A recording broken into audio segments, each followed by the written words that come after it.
বয়সের ভারে নুয়ে পড়া শয্যাশায়ী এক মা, অথচ জীবনের শেষ সময়ে ঠাঁই হলো নির্জন ভাঙাচোরা ঘরে।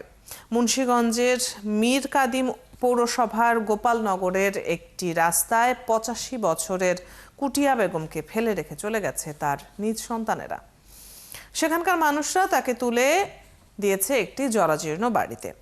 মানবিকতার টানে মানুষ পাশে দাঁড়ালেও নেই তার স্বজনেরা।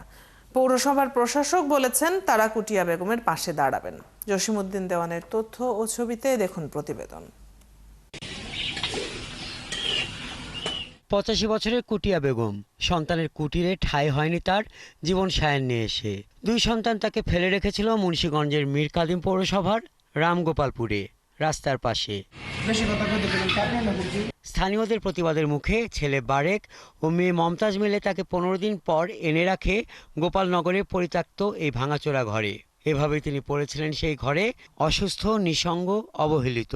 এক সময় তো মহিলা রুজি তারা নিয়ে খাইছে একদিন, এখন এই মহিলাটা ঝালাইছে না, এটা আমার খুব খারাপ লাগছে। ছেলে সন্তানদেরকে কত কষ্ট করে মানুষ করে, তারপর এতটাই এই অমানবিক এটা আশা করা যায় না। কিন্তু আয়সা দেখি মহিলা এই অবস্থা, পরে কালকে গুলুপ ধরে দিয়ে গেছি, বিস্কিট দিয়ে গেছি।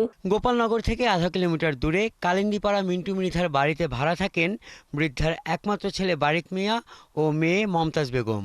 বারেকের ঘর তালাবদ্ধ থাকলেও মেয়ে মমতাজকে পাওয়া যায়। আর এই ছেলেরে মুখটা তো বাইরে মেয়ে হালাত কেমন ছেলে, মাইকেটে দিচ্ছে 10 মাস আমার ছেলের আমার খাওয়াইতেছে না।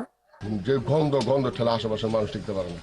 ওই বোনেরা দিলে বোনের দায়িত্ব নিতে চায় না, ঘরে নিতে চায় না, আমি নিতাম না, আমার সংসারে ঝামেলা করতে দেয়, ভাইকে আমি ঝামেলা করতে দেই না।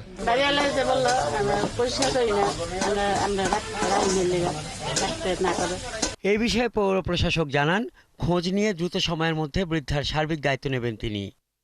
তার আসলে কি প্রয়োজনটা বুঝলে আমরা অনুযায়ী অবশ্যই চেষ্টা করবো একটা ব্যবস্থা নেওয়ার। খোঁজখবর নেবো, তার জন্য যা যা করা লাগে আমরা করে দেওয়ার ব্যবস্থা করব।